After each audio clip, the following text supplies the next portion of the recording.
conversation, I want first to appreciate some of the amazingly creative signs that are out there. Here are some of my favorites.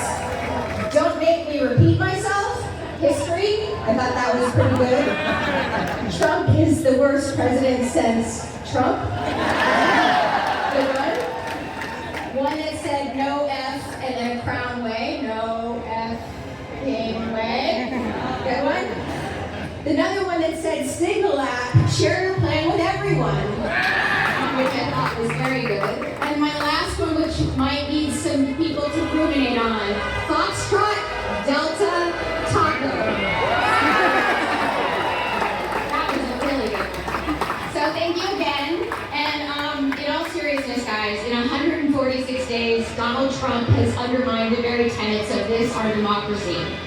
He's on a vindictive campaign to dismantle our government, and that government has, as you all know, stood for 250 years. It's been swift, it's been stunning, and it's been savage. And for those of us who were paying attention, unfortunately, it was utterly predictable. It turns out that Project 2025 was real, but eating cats and dogs wasn't.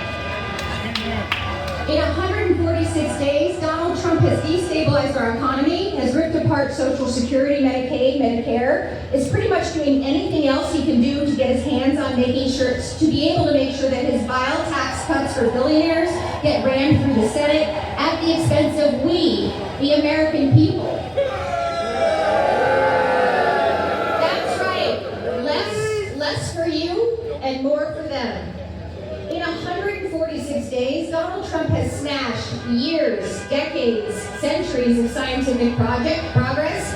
He's put RFK Jr. in charge of the nation's health. He has literally run the very best doctors and researchers out of the NIH, the CDC, the HHS, and the country itself. And he has installed vaccine skeptics, former Fox talking heads, snake oil salesmen in positions of responsibility to determine the future of America, our global science, and our medicine. And that is worthy of a boo. I'll tell you a little side story. My daughter is a theater director at People's Light, and when she was a little girl, she always wanted to be a theater person and an actor. But we would always watch things together, and we would say, boo, hiss. And she would learn she learned that was a categorization of a person. So whenever she saw someone, she would say, is he boo hiss? And we'd say, yes, he's boo hiss.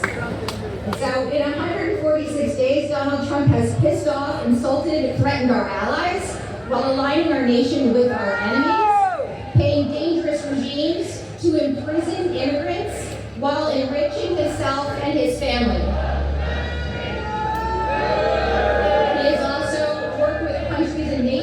Killed journalists and sheltered terrorists as well.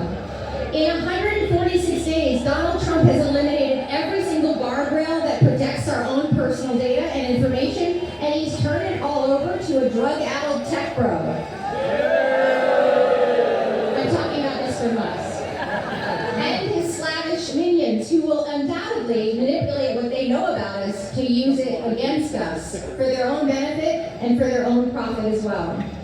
In 145 days, Donald Trump has arrested or detained a judge, a mayor, a congresswoman, and just the other day, a sitting U.S. senator, while setting fire, which is just honestly astounding, setting fire to our justice system, politicizing our military, unleashing terrifying ICE raids across this country. The point is to instill fear and fan the flames. The best analogy I've heard is that Donald Trump is the arsonist and the firefighter all at the same time, but he has a weak little hose to put out.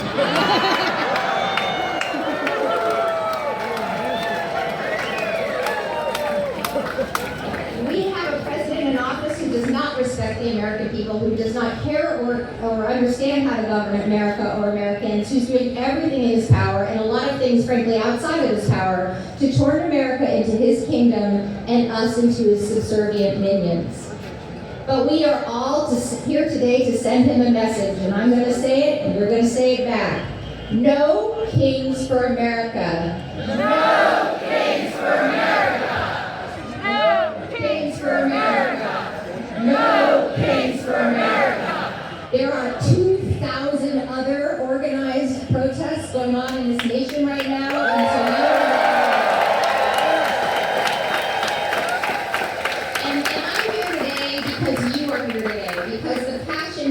mine, but it is yours, and the power and the passion is yours, and I just carry it with me to Washington.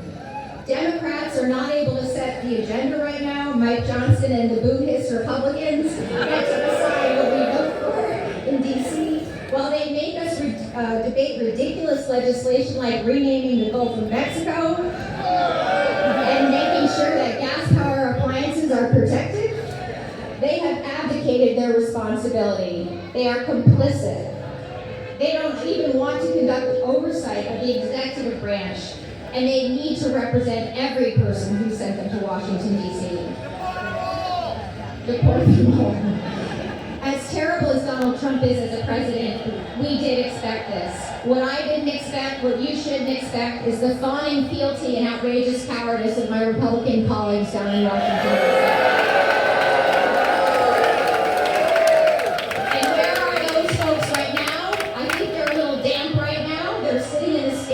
Parade route, you always heard, don't rain on my parade. I sure hope it's raining on my parade. A parade that cost $60 million, while we spend $150 additional million on troops that are unneeded and uncalled for in Los Angeles. Oh, and did I mention $1 billion to let President retrofit a jet that was an illegal gift to him? Shame on them, shame on him, shame on President Trump, shame on his cabinet, a pox on him, a pox on his house. This great country deserves better, and we have better, because we are all here, you are all here. Despite threats, despite the fear, despite the real danger, we are here. Despite the weather, we are here. We're showing up, we're shoring up this country because this land is our land.